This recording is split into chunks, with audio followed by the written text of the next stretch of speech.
listening to PetLifeRadio.com. The Pet Doctor is brought to you by Dog.com. For everything and anything dog, shop Dog.com today for all the top brands. Greenies, Frontline, Kong, Nylabone, Royal Canin, and more. Shop at Dog.com and use the promo code SADDOC, SADDOC, and get $15 off your order of $75 or more. Is your pet stressed out? Does your pet need annual vaccines? Which pet is best for a child? Would you know if your dog was in pain? Pet Life Radio presents The Pet Doctor, where you'll learn everything about keeping your pet healthy and happy. From pet care, pet meds and grooming, to pet food, pet insurance, and dental care, this is the place to find out everything there is to know about pet wellness. Whether you have a dog, cat, reptile, or rabbit, you'll find answers for your pets straight from the vets, because it's your pet. Health matters. Please welcome your Pet Doctor host, veterinary media consultant and veterinarian, Dr. Bernadine Cruz. Boy meets girl. Boy and girl get married. They have their firstborn child, and these days, that's often a cat or a dog. Pet is the apple of their owner's eye. But all of a sudden, girl gets pregnant, and that firstborn, possibly a highly indulged pet, is expected to abdicate its place on the bed and the owner's heart to a squirmy, smelling, crying creature. That transition can be rocky. The American Humane Association wants to maintain peace and harmony and ensure that the pet isn't relinquished to a shelter because the two members of the family just aren't getting along. My guest today is Jane Greco Deming. She is Director of Education for the Humane Animal Interaction Program of the American Humane Association. She'll give us some pointers on how to make the pet meeting baby experience a howling success. We'll be right back after this short break. Please have a seat in the waiting room. The doctor will be with you shortly, right after these messages.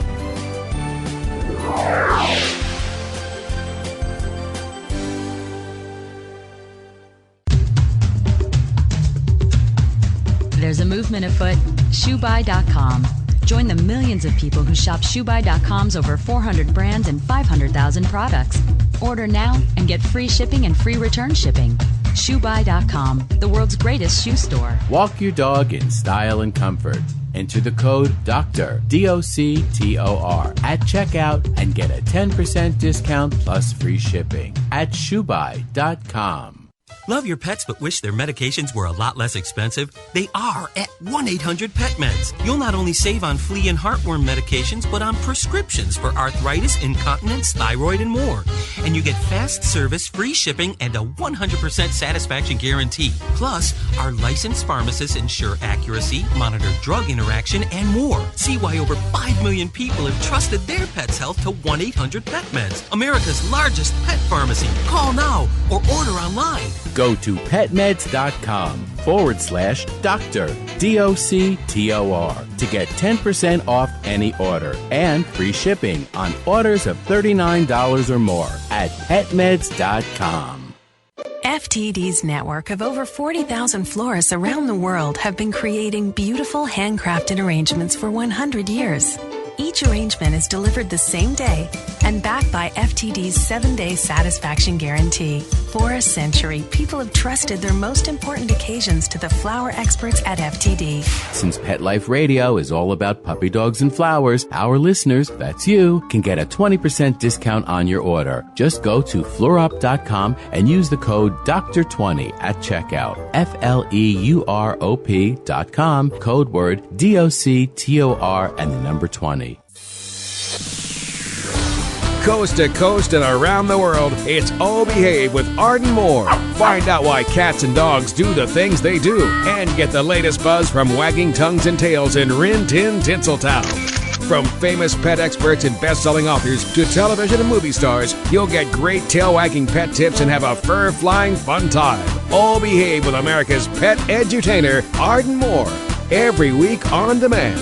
This is the place for a special paparazzi treat. Only on PetLifeRadio.com. Let's Talk Pets on PetLifeRadio.com. Welcome back to the Pet Doctor on Pet Life Radio with Dr. Bernadine Cruz. The doctor is in, and we'll see you now. Jane, thank you very much for being on the show again. Thank you. I'm very happy to be here. I have so many of my clients who I live in an area, very definitely suburbia. They get married, they bring in that little puppy and kitten, and they're just so charmed and ecstatic. They just love this little kid so much. And then all of a sudden, as I said, she gets pregnant, and now this dog or cat is expected to still be an important part of the family, but there's the baby. Yeah, and that can be extremely traumatic, even for the most mellow old cat. It can create all sorts of trauma. More importantly, it can create some safety issues, which is why we decided to do this booklet for families. And that is because when a baby comes home, it doesn't appear to be part of the family unit. In fact, babies don't even appear to be human to animals. And I think part of that, this dog or this cat is my baby until the real baby comes, creates a false sense of security. So you have this wonderful yellow lab. It loves everybody. It's all over the place. You take it everywhere with you. And along comes this thing that doesn't smell like a human. Its motor skills are really odd compared to how a human moves. It makes high-pitched squeaking noises. And by the way, high-pitched squeaking noises could be an injured rabbit or an injured squirrel or a prey item.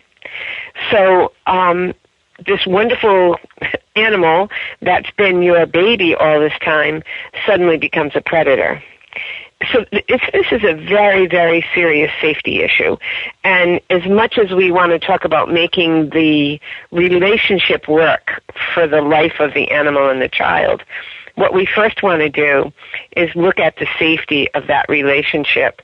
And that means that not for 1 second, not for one moment, should that dog and that child be left alone together. And I don't care if it's the best dog that ever lived. I don't care if it's a therapy dog that's been through every bit of training known to mankind. A dog is a predator. A cat is a predator. By instinct, it's their natural primitive behavior. Not a bad thing, but it is what it is. And protecting the baby takes a little bit of work and time and experience. And like I said, even the best dog can be triggered in a split second to do something that it wouldn't typically do or has never done before. And that's basically, in my community, a 5-day-old baby girl was killed by the family dog. And it was a wonderful dog. And the mother and father left the baby unattended in the seat next to the dog. It was a formula for tragedy. So the first thing that we want to say to parents is that you have to make sure that your pet is healthy. And the second thing we want to say is never, ever leave them alone together no matter how much you trust them. And then from there, by preparing the pet, you can actually desensitize them to these changes. And the more preparation you do in advance, the less the possibility that the animal thinks that it's been displaced. And that's basically why we wrote this book. I think this is just fantastic because you're saying, all of a sudden you have that golden retriever, and that is like the quintessential Rockwell pictured animal with the baby. And we see these internet YouTube videos of babies crawling all over the dog, and it just looks spectacular. But you're right, it can be any breed, any age cat or dog that just pops. Its little brain goes, oops, no, that's something to be prey, and I can't control myself. I just have to chase it. And sometimes they just pick them up and shake them once, and the damage is done. The child is gone.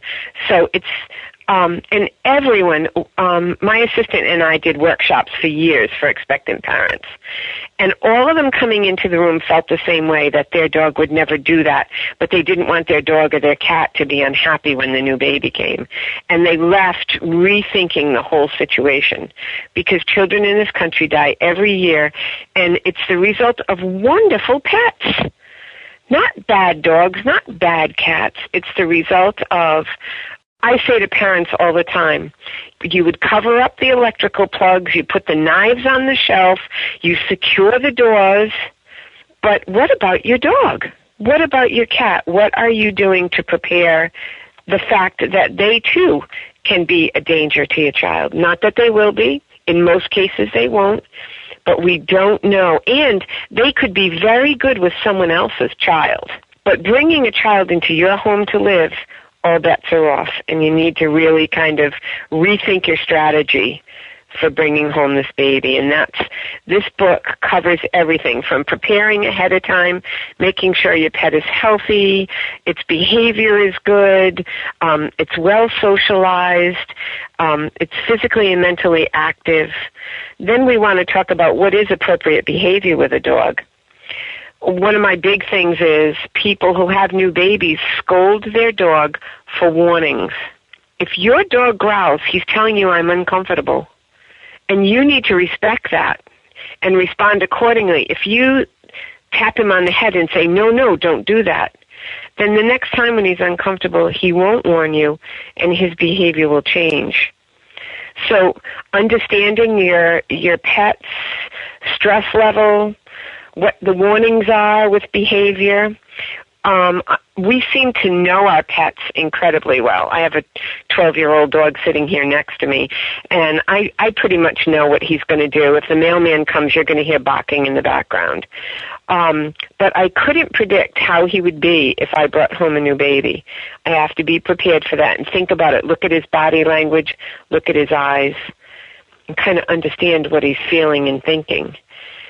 And some of the things that you can do to prepare them are so simple. If everyone in your listening audience thinks about who does not have a child, thinks about how often they touch their pets. My dog comes and sits next to my desk or in my lap. My cat jumps up and lays on the mat next to my desk. I'm touching my animals all day long. If the dynamics in my household suddenly changed because a baby was here, they would consider the baby the problem. So what and we want to be right, yes. Yes.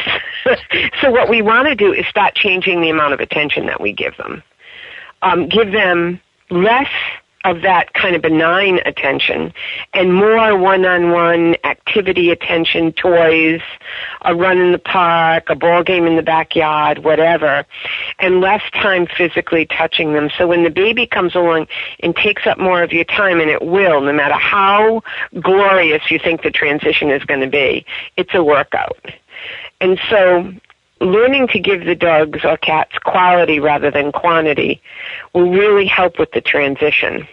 And getting them on a schedule. I think that's pretty counterintuitive, too, because most people say, okay, I'm pregnant. I don't even feel like walking or going to work, anything. Yeah. And now you want me to not pet it, which is so easy. I can just reach out, pet. Okay, there. Now you're happy? Fine. Let me give you a treat. And now you're expecting me to take it outside or play ball or do whatever. I think a lot of parents or expectant parents are going to go, next. But this makes sense. You can see why, because you bring that baby home and you don't have time for yourself. Right, and it's an instant end to the relationship the way it was. And so what does the dog think? I don't like that thing. Whatever it is that's taking up her time or his time, I don't like it. I liked it when I had time. So by making gradual changes to your schedule, you can really prepare your pet. The other thing that helps prepare the pet is to get baby sounds, and you can download them from the internet. Some cooing, some gurgling, some crying. Start it at a low octave in the room.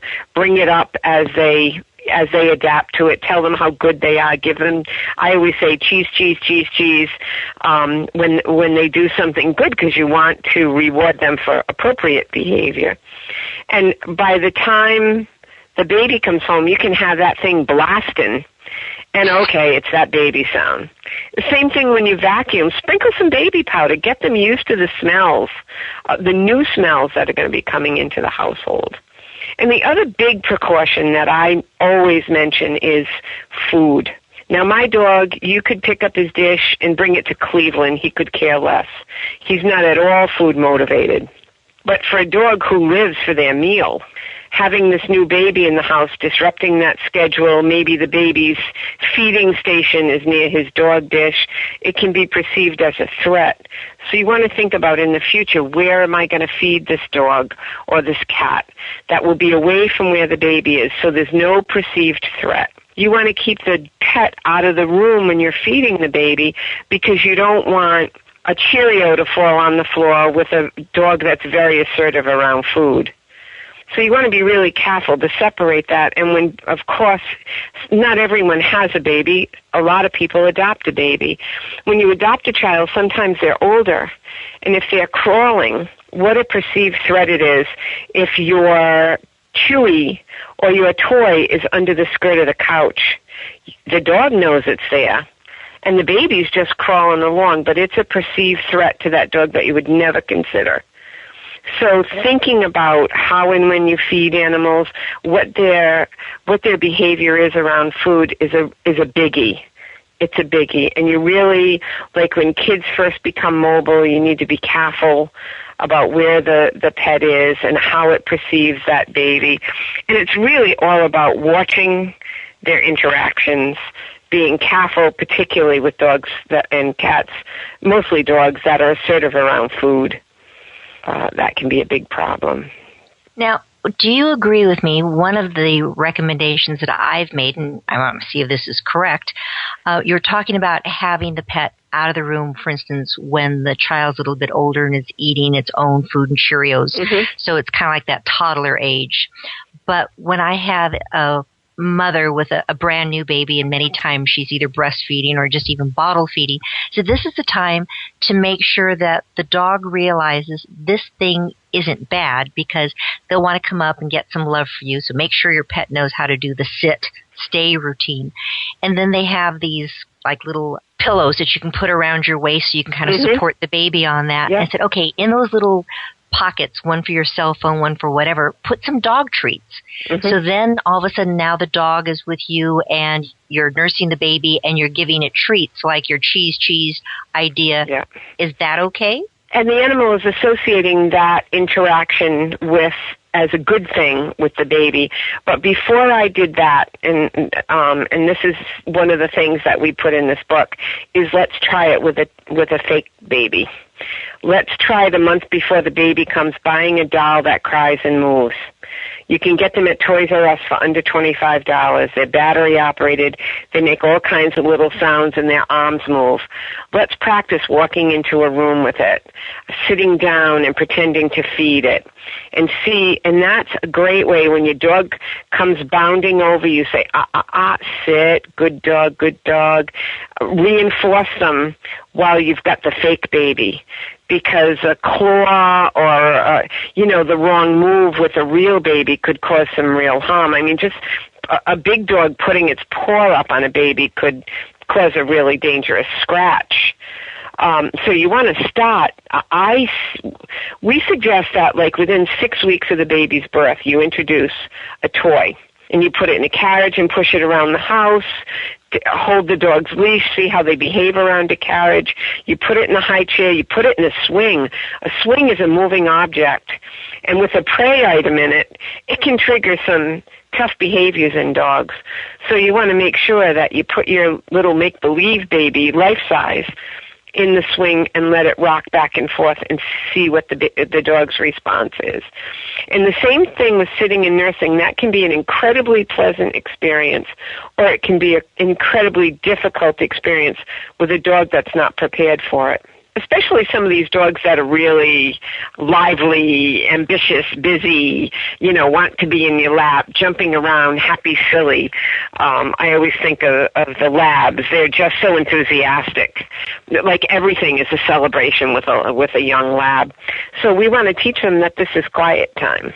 And show them how to behave when you're sitting on the couch holding a baby. And you don't want to do that with the real baby. At least I think it's smart not to. Do you agree? Totally. Planning ahead is one of the most important things. And I'd like to plan right now for a short break that we need to take. We're chatting right now with Jane Greco Deming, and she is the Director of Education for the Human-Animal Interactions Program for American Humane Association. We're getting some great information on how to make that firstborn child, your cat or dog, and we'll see if there's other pets to be concerned with also, with that new baby that you're bringing home, or maybe even that adopted child. So sit, stay, listen. We'll be right back after this short break. Please have a seat in the waiting room.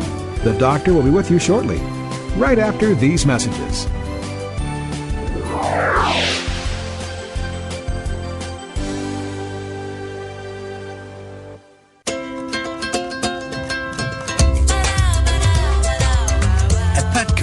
We really love pets. There isn't anything we won't do to make sure they're getting the best products and the best care.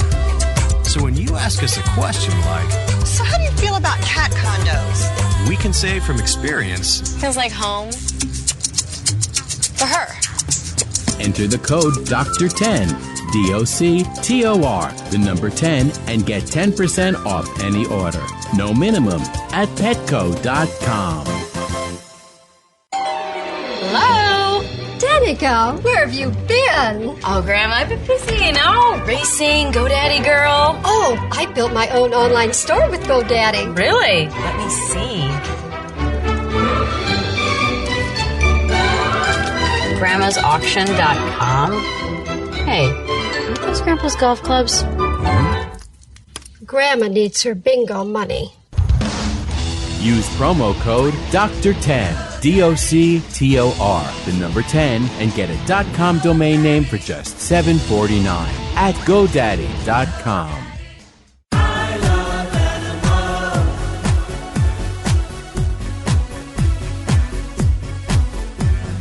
If you ask the question, what do I want?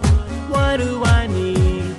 I'll take affection. I really should mention I need time. I need love.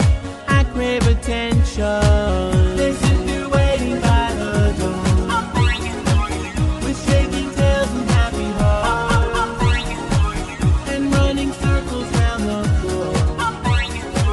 That's always when the party starts. Oh, they are my friends. They are my children. They are the furry scooters and drinks. They are my family. They understand me. That's how I love my pets. I Love My Pets, the new single by Mark Winter, available on iTunes. Hi, and welcome to The Family Pet on Pet Life Radio. I'm your host, Colleen Safford. Each week, we'll focus on different topics: child pet safety, child pet training, just how to make an appropriate pet selection for your family. All of these things will be covered in each one of our episodes. So we hope that you will join us at The Family Pet on Pet Life Radio. Every week on demand, only on PetLifeRadio.com.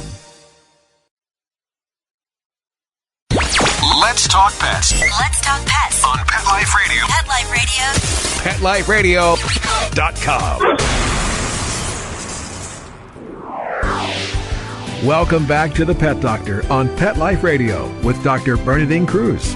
The doctor is in, and we'll see you now.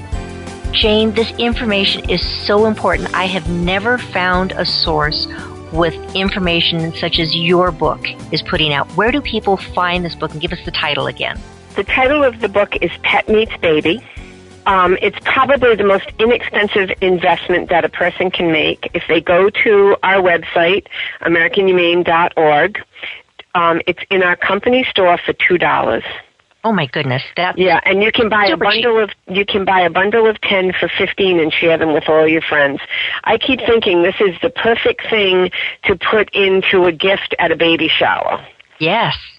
We will be. We just received a grant to produce, I think, between 50 and 75,000 that will go out to.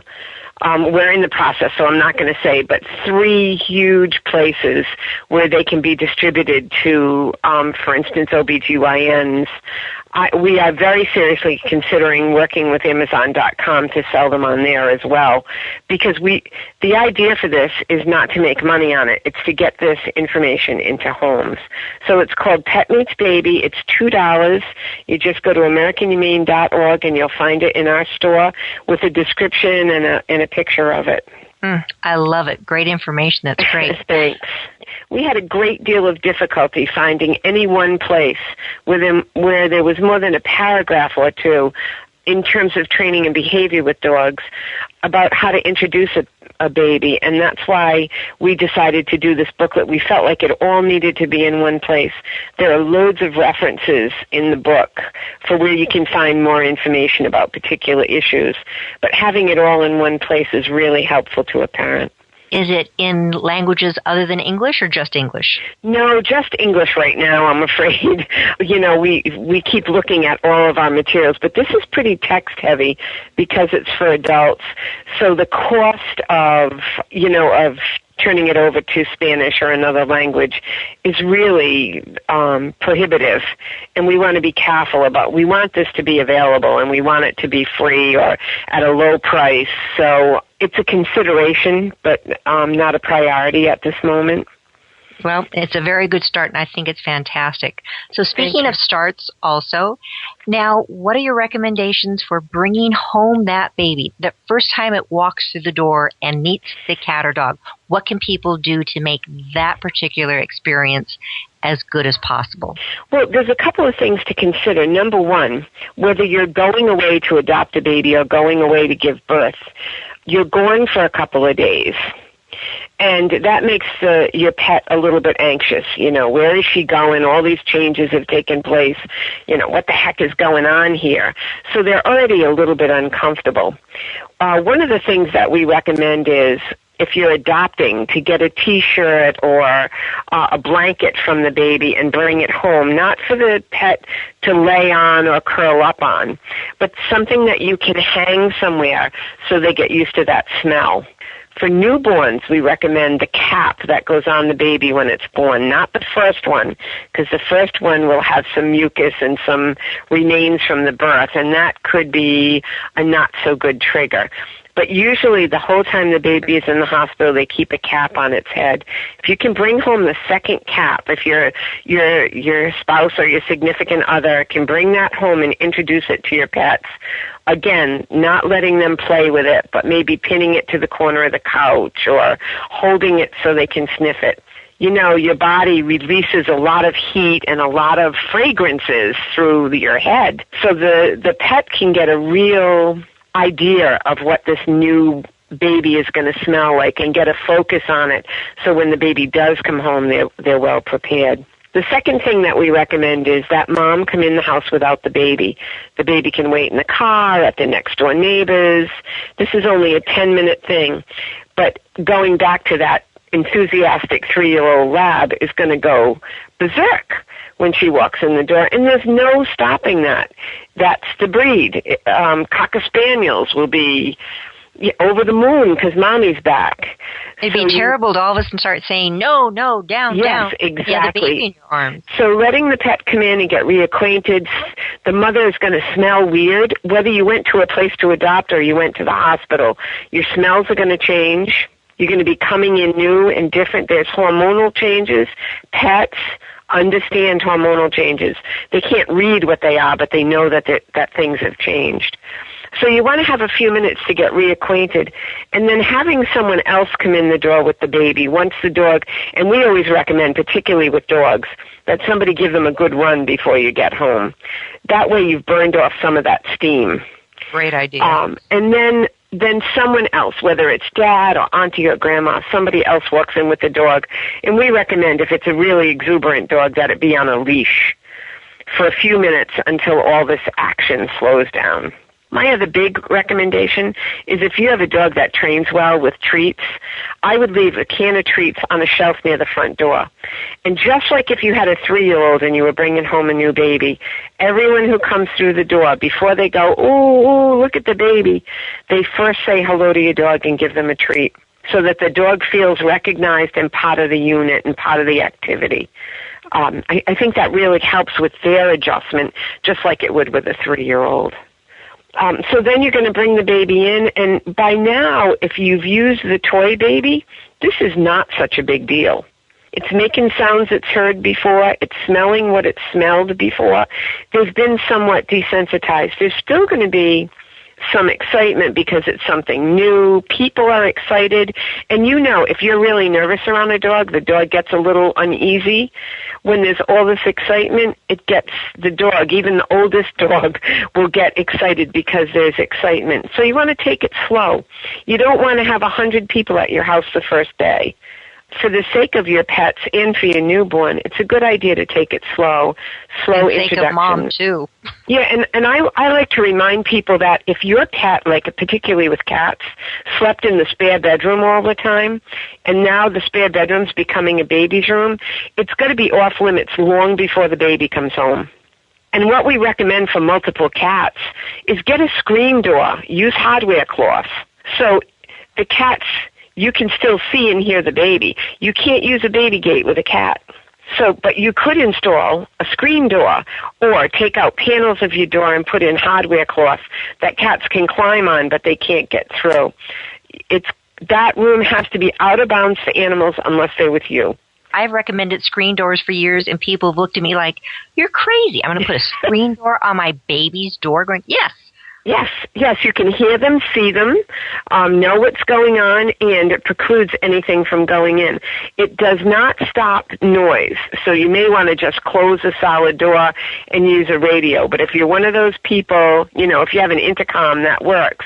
But if you're one of those people that wants to keep eye contact or there's no door on that room, a doggy gate works great, but not for cats. And I've seen people stack several doggy gates to keep a cat out. You just want to make sure that the animal is not allowed in that room unless you're in there.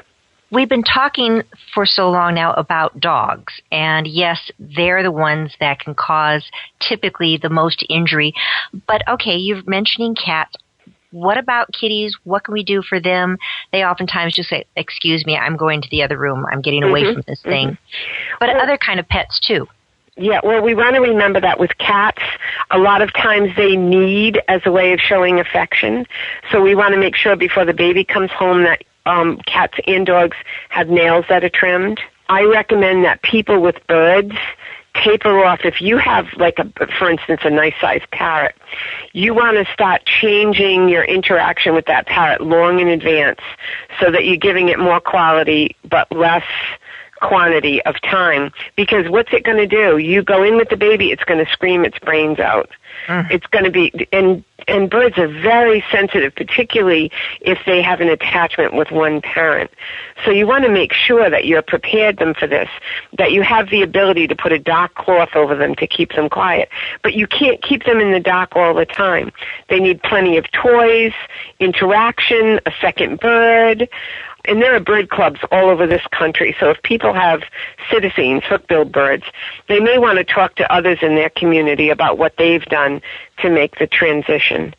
I also want to talk about reptiles because I'm a turtle person. I've always had turtles and tortoises. I'm a wildlife rehabilitator, so they've always been around. And iguanas are very popular, as are snakes. It is not unusual for them to be carriers of salmonella. It's part of their digestive flora, and normally if you get exposed to it, you get a little bit sick. End of story. With a newborn baby or an infant or a child that's been sick or is immune compromised, it can be deadly. So they need to be kept in their enclosures. You need to come up with a protocol of sanitation that is sensible. Washing hands before and after, washing their dishes in a separate place from the sink, not allowing them to swim in your bathtub. The warm water is a perfect place to grow that bacteria. And then you put your baby's little bum in there. So you need to be paying attention to those sorts of things and making sure that with reptiles that you're sanitizing. And some of the large snakes, too. Many people have those big constrictors. Right, and you can't let animals like that roam your house when you have a newborn. And you need to be aware of that, particularly if you have friends that keep reptiles.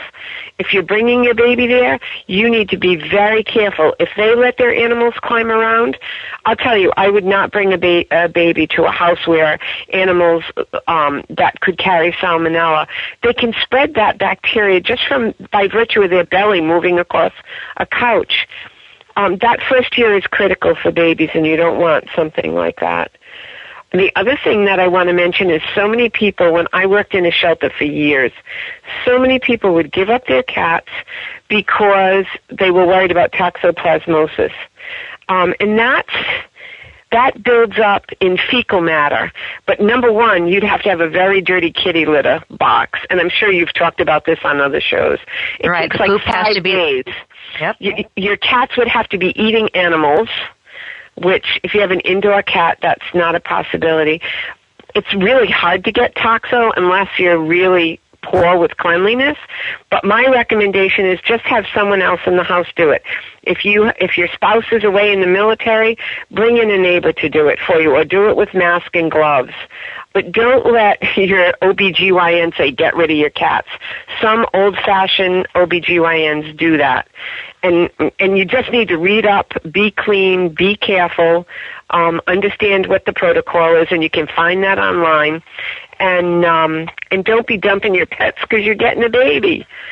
Some of the research that we've seen tells us that the best thing in the world for a child growing up is to have a companion, a pet. And when we think about it, we decorate their rooms with pets. We have dogs and cats or bears in their room. My grandchildren, every single one of them, the first sound they made was the sound of a dog or a cat. Oh, how cute. So kids have a natural affinity for animals. Setting it up so it's a safe environment is the most important part. You have given us some wonderful pointers, some great ideas, safety for the child, and we're also protecting the pet at the same time. Absolutely. What else is the American Humane Association coming up with? What other projects do you have going? We only have a few more minutes. Okay, well, right now we're working on a kids website, and that will probably be launched in the fall. It'll be very interactive, very playful, very engaging. We want kids to have fun learning about pets. We are also, and it should be done within about 2 months, we are working on a pet loss section of our website. Oh, that's so important. Where kids and parents can go and number one, we want to validate children's feelings. It always annoys me when, Uncle Joe says, don't worry about it, we'll get you another dog. They don't realize that for most children, the first experience they have with death is a pet. And kids don't know how to cope with it. And we can't dismiss it. We need to validate their feelings. So this new website will be a place where kids can go, where they can memorialize their pet, where they can get information. And that should be coming up in the next couple of months. So I'd recommend that your audience keep checking in at AmericanHumane.org because we have lots of cool things happening. And by the way, for teachers, we have free downloadable lesson plans and activities for kids. They're all easy to follow directions. They're all based on national education standards, and they all include character lessons. So we're trying to reach everybody with this message so that maybe we'll have a kinder, better planet 10 years from now, maybe even 5. That would be fantastic. And I'd love to have you just mention very quickly also about your kids interacting with dogs. Yeah, we last year, and I think probably 6 months ago, you and I had a conversation about this, but we have a program called American Humane Kids, and it's a dog bite prevention program for little kids. So kids 4 to 7 who have not been the audience of choice, but are the most likely to be badly hurt in a dog interaction.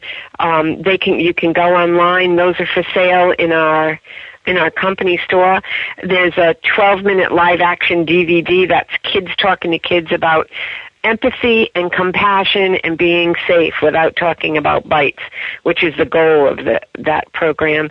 But also there's a CD in the package of 7 lessons and 50 activities that teachers, librarians, scout leaders could all use.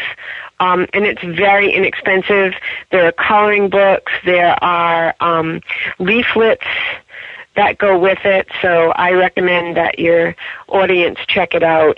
It's become a very, very popular program, particularly for animal shelters. So let's have some people go and check it out and see what they think. American Humane is fantastic because you're taking care of all those little ones in the family, whether or not it have 2 legs or 4 legs or feathers or whatever. You are wondrous. We've been chatting right now with Jane Greco Deming. She is Director of Education, Human-Animal Interactions Program for American Humane.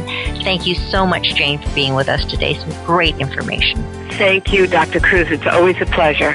Great. And we will have you back on again. I know that for sure. Anytime. I'd love it. Good. So this is Dr. Bernadine Cruz. You've been listening to The Pet Doctor on Pet Life Radio.